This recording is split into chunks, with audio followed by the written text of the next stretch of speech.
Halo teman-teman, kembali lagi di Undang Project. Kali ini Kak Uce akan menemani teman-teman semua dalam pembelajaran sains kelas 5. Oke, sebelum kita masuk ke pembelajarannya, teman-teman jangan lupa selalu like, comment, share, and subscribe ya di Undang Project tentunya. Oke, materi yang akan kita pelajari pada video kali ini yaitu tentang ekosistem. Pada ekosistem ini yang akan kita pelajari yaitu yang pertama tentu ekosistemnya ya. Apa sih ekosistem itu? Nanti kita pelajari lebih detailnya. Yang kedua nanti kita pelajari tentang interaksi makhluk hidup antara makhluk hidup satu dengan makhluk hidup lainnya. Seperti apa interaksinya ya. Kemudian yang ketiga nanti kita pelajari tentang rantai makanan, kemudian jaring-jaring makanan dan piramida makanan. Apa itu rantai makanan dan apa itu jaring-jaring makanan?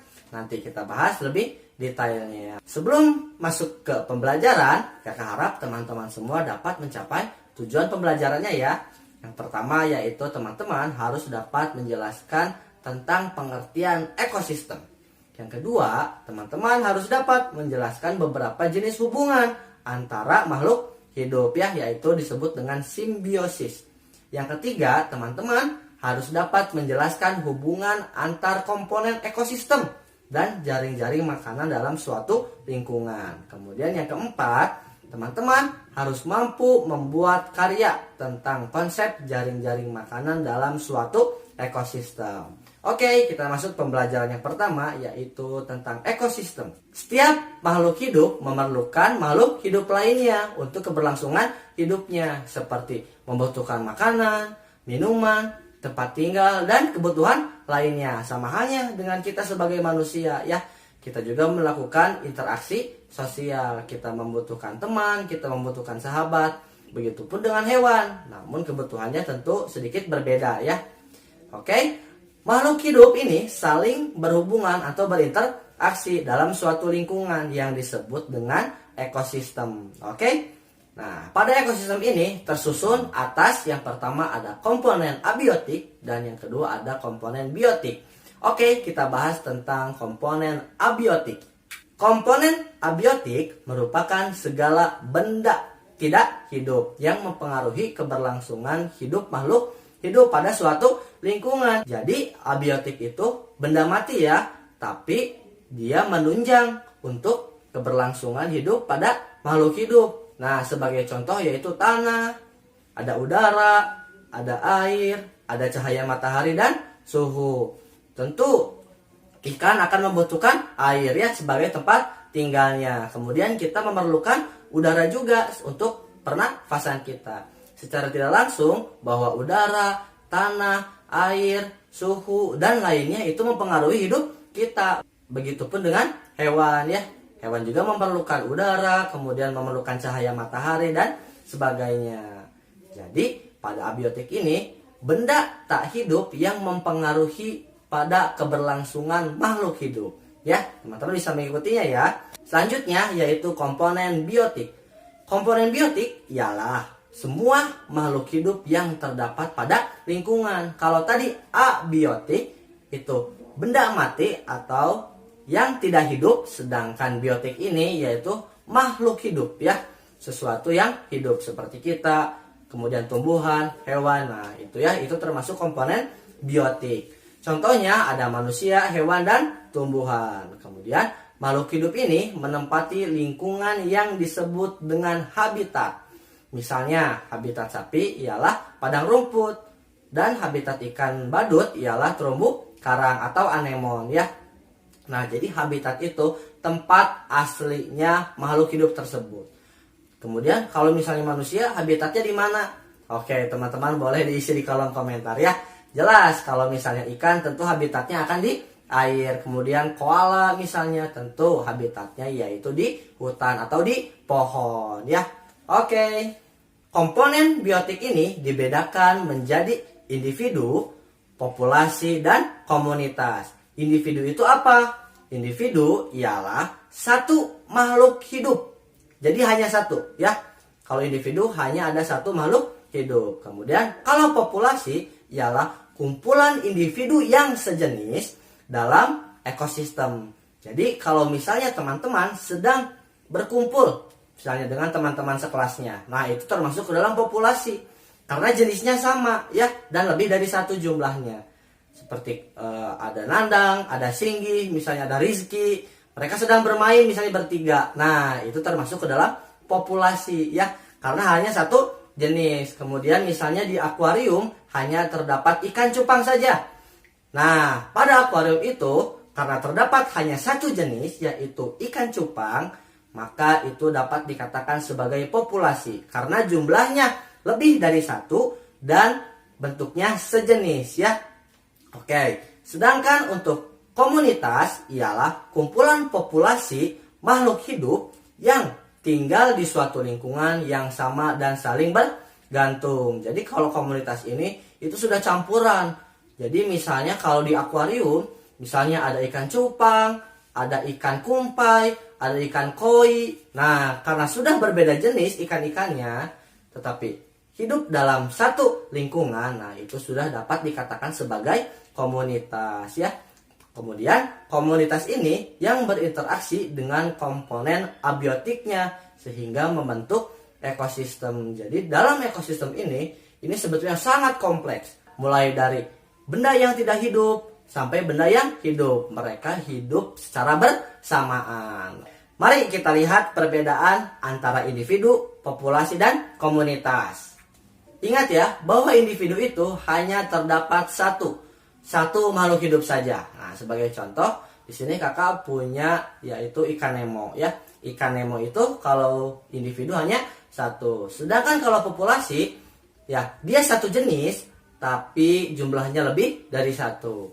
Sedangkan untuk komunitas, jumlahnya tentu akan lebih dari satu ya. Namun terdapat beberapa jenis yang berbeda. Sebagai contoh, di sini kakak punya ikan Nemo dan ikan Dori ya. Mereka saling hidup bersama di lautan yang sangat luas. Nah, itu dia perbedaan antara individu, populasi, dan komunitas. Selanjutnya yaitu tentang interaksi makhluk hidup. Dalam ekosistem ini, makhluk hidup melakukan interaksi antar individu ya. Antara makhluk hidup satu dengan makhluk hidup lainnya. Mereka melakukan interaksi atau saling berhubungan. Contoh interaksi pada makhluk hidup itu antara lain, yang pertama ada simbiosis mutualisme, yang kedua ada simbiosis parasitisme, yang ketiga ada simbiosis komensalisme, yang keempat ada predasi, dan yang kelima yaitu kompetisi. Oke, kita bahas yang pertama yaitu simbiosis mutualisme. Simbiosis mutualisme ialah hubungan timbal balik yang saling menguntungkan antara dua makhluk hidup yang berbeda jenis tentunya. Jadi kalau misalnya ada makhluk hidup A dengan makhluk hidup B, mereka saling berinteraksi dan dua-duanya diuntungkan ya. Ingat bahwa dua-duanya diuntungkan. Contohnya hubungan antara lebah dengan bunga. Lebah mendapatkan madu dari bunga tersebut, sedangkan bunga dibantu oleh lebah dalam proses penyerbukan atau berkembang biak bunganya. Ya, itu jadi kedua-duanya saling diuntungkan. Bahwa lebah dapat menghasilkan madu, sedangkan bunga dapat dibantu oleh lebah dalam proses penyerbukan. Ya, ingat bahwa pada mutualisme ini dua-duanya saling diuntungkan. Oke, kita masuk yang kedua yaitu simbiosis parasitisme. Simbiosis parasitisme ialah hubungan antar dua makhluk hidup yang salah satunya diuntungkan dan satunya dirugikan. Jadi ada dua makhluk hidup, mereka saling berinteraksi, tapi yang satu diuntungkan, yang satu dirugikan. Nah, sebagai contoh yaitu nyamuk yang menghisap darah pada manusia, ya, serta kutu daun yang menyerang tanaman cabai. Kita kan sering terganggu ya, sering risih dengan adanya nyamuk pada kulit kita pada saat kita misalnya sedang enak tidur, kemudian tiba-tiba ada nyamuk yang menggigit. Nah, di situ kan saling parasitisme ya. Nyamuk diuntungkan karena dia dapat menghisap darah kita, sedangkan kita dirugikan karena kita dapat penyakit dari nyamuk tersebut. Salah satunya misalnya demam berdarah, itu diakibatkan oleh gigitan nyamuk. Oke, itu dia tentang simbiosis parasitisme. Selanjutnya yaitu simbiosis komensalisme.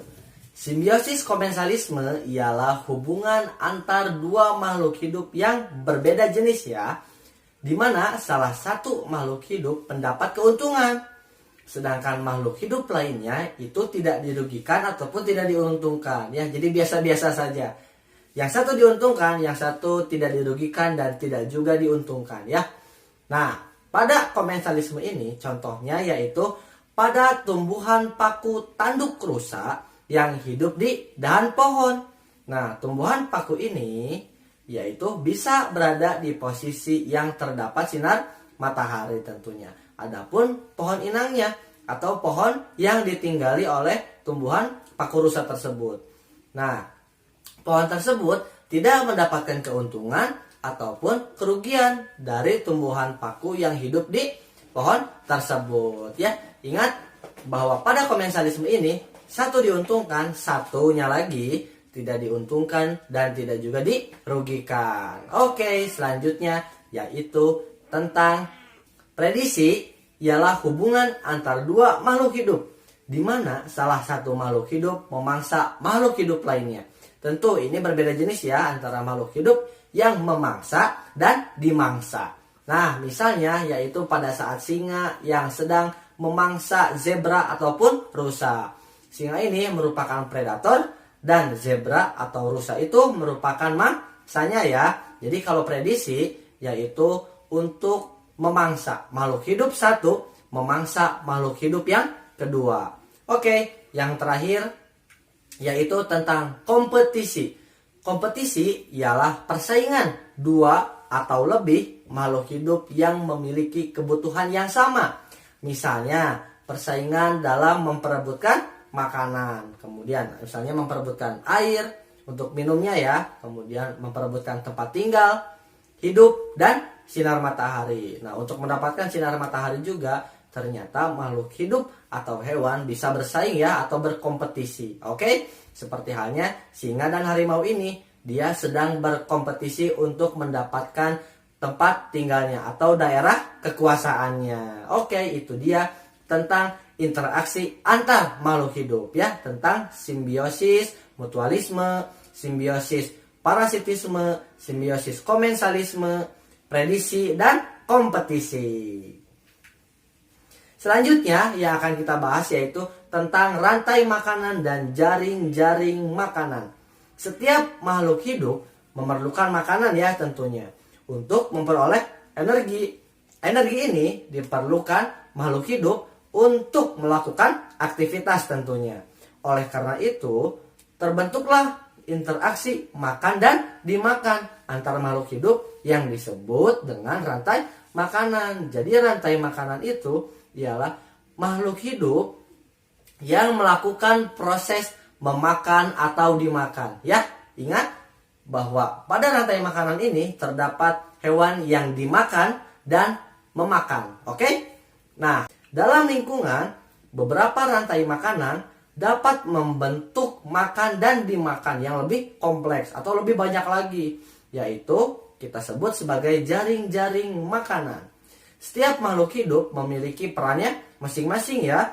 Ada yang sebagai produsen, ada yang sebagai konsumen, dan yang terakhir yaitu pengurai. Sebagai contoh, teman-teman bisa lihat gambar di bawah ini ya. Ini merupakan contoh dari rantai makanan, di mana bahwa rumput akan dimakan oleh belalang. Nah, kemudian belalang akan dimakan oleh katak, dan katak akan dimakan oleh ular. Kemudian ular akan dimakan oleh burung elang. Nah, setelah burung elang meninggal atau mati, tentu dia akan diuraikan oleh pengurai ya. Bisa berupa bakteri, bisa berupa jamur, ataupun cacing. Begitupun gambar sampingnya. Ketika rumput dimakan oleh tikus, kemudian tikus dimakan oleh ular, dan ular dimakan oleh burung elang. Nah, itu dia rantai makanan. Teman-teman bisa lihat ya, di sini ada perbedaan antara produsen, konsumen, dan pengurai. Oke, untuk produsen, kelompok makhluk hidup yang dapat menghasilkan makanannya sendiri. Jadi dia tidak memerlukan makhluk hidup lainnya untuk memperoleh makanan, namun dia membutuhkan makanannya bisa dengan diri sendiri. Hal ini karena produsen memiliki zat hijau daun atau klorofil untuk melakukan fotosintesis. Nah, fotosintesis itu merupakan proses untuk menghasilkan makanan pada tumbuhan. Semua tumbuhan yang mempunyai zat hijau merupakan produsen ya. Kemudian pada konsumen, kelompok makhluk hidup yang tidak dapat menghasilkan makanannya sendiri. Jadi membutuhkan makhluk hidup lain untuk keberlangsungan hidupnya, untuk proses memakannya ya. Semua hewan dalam ekosistem ini merupakan konsumen. Ingat, semua hewan dalam ekosistem ini merupakan konsumen. Konsumen ini dibedakan menjadi konsumen 1, konsumen 2, dan seterusnya hingga konsumen puncak atau sudah tidak ada hewan yang memakannya lagi.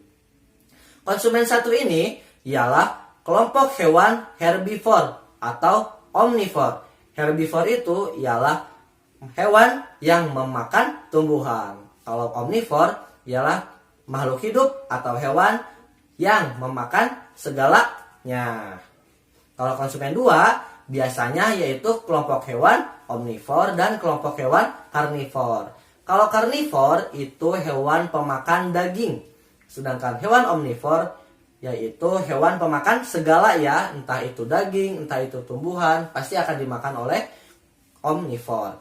Kemudian kalau konsumen puncak ialah kelompok hewan karnivor yang tidak ada pemangsanya lagi, seperti elang.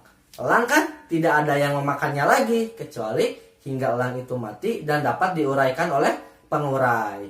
Nah, pada pengurai ini kelompok makhluk hidup atau jamur, cacing, dan bakteri yang menguraikan sisa tubuh makhluk hidup yang sudah mati. Jadi ketika hewan puncak pada konsumen itu sudah mati, maka akan diuraikan oleh pengurai ya. Tadi ada jamur, cacing, dan bakteri. Oke, selanjutnya kita lihat macam-macam makhluk hidup pada produsen, konsumen, dan pengurai. Pada produsen ini, dia kebanyakan adalah tumbuhan atau zat hijau yang memiliki klorofil ya. Ingat bahwa pada produsen itu dia mampu menghasilkan makanannya sendiri. Kemudian pada konsumen 2, pada urutan yang teratas yaitu belalang dan tikus itu merupakan konsumen 1. Bahwa belalang akan memakan padi, begitupun dengan tikus. Tikus juga akan memakan padi ya. Untuk selanjutnya yaitu ada burung dan katak.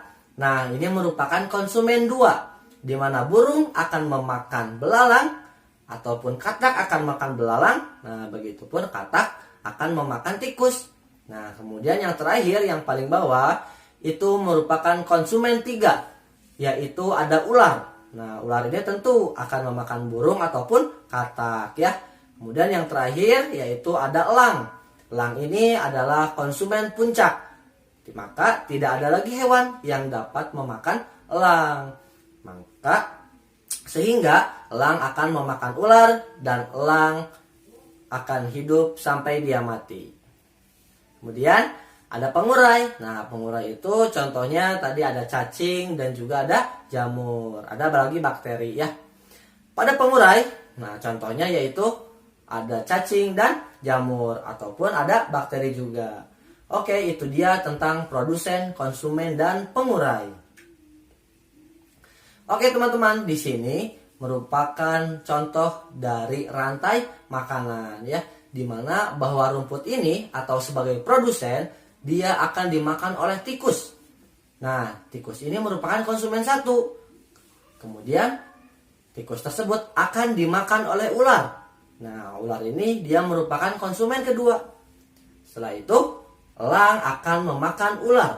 Nah, elang di sini perannya sebagai konsumen 3. Setelah elang mati, maka elang tersebut akan diurai oleh pengurai atau dekomposer. Ada cacing, jamur, dan bakteri. Oke. Kalau ini merupakan contoh dari rantai makanan. Jadi ini bentuknya lebih kompleks dan lebih banyak lagi hewannya. Teman-teman bisa lihat setiap arah panahnya ya. Dimana bahwa tumbuhan hijau ini dia akan dimakan oleh kambing, oleh kelinci, dan tikus. Kemudian kambing akan dimakan oleh serigala dan serigala akan dimakan oleh singa. Kemudian kalau pada kelinci ini, tentu kelinci itu akan dimakan oleh serigala, oleh kucing liar, dan burung hantu. Ya, jadi satu kelinci ini dia bisa dimakan oleh beberapa hewan. Jadi kalau pada rantai makanan ini, satu hewan bisa dimakan oleh beberapa hewan ya. Seperti halnya tadi kelinci, kemudian ada tikus yang dapat dimakan oleh kelinci, kemudian dapat dimakan oleh kucing liar, dan burung hantu. Selanjutnya, kucing liar ini akan dimakan oleh singa. Ya, begitupun dengan ular. Ular semula memakan tikus, yang pada akhirnya dia akan dimakan oleh burung elang. Nah, ini dia teman-teman, contoh pada rantai makanan. Oke, selanjutnya yaitu tentang piramida makanan. Peran setiap makhluk hidup dalam suatu ekosistem dapat dikelompokkan dan disusun dalam bentuk piramida makanan. Piramida itu bentuknya prisma ya. Kemudian bentuk piramida makanan ini menggambarkan ekosistem yang seimbang. Sebagai contoh, mari kita lihat slide berikutnya. Ini merupakan contoh dari piramida makanan, di mana jumlah yang paling bawah yaitu sangat banyak. Ada beberapa jenisnya, dan yang paling bawah merupakan konsumen. Nah, yang kedua yaitu ada konsumen satu, yaitu hewan-hewan yang memakan produsen atau memakan tumbuhan.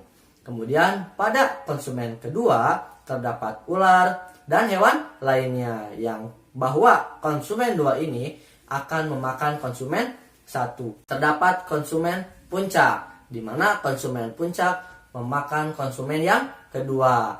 Teman-teman boleh lihat bahwa jumlah dari bawah sampai ke atas itu jumlahnya akan semakin sedikit. Nah, itu yang dimaksud dengan keseimbangan. Kebayang dong kalau misalnya jumlah tumbuhan atau tanaman sedikit, maka para konsumen satu sulit akan menemukan makanan, sehingga akan terjadi kepunahan. Jadi tentu produsen atau dasar pada piramida ini jumlahnya harus sangat banyak dan tidak boleh kehabisan. Maka konsumen satu akan tetap memakannya, begitupun sampai ke konsumen puncak, sehingga tidak terdapat kepunahan pada hewan ataupun makhluk hidup lainnya. Oke, itu dia teman-teman tentang ekosistem pada lingkungan kita semua ya. Harap teman-teman dapat mengikuti pelajaran kali ini dengan baik ya. Oke, kalau ada yang ingin ditanyakan boleh diisi di kolom komentarnya. Selalu ingat like, comment, subscribe di Undang Project.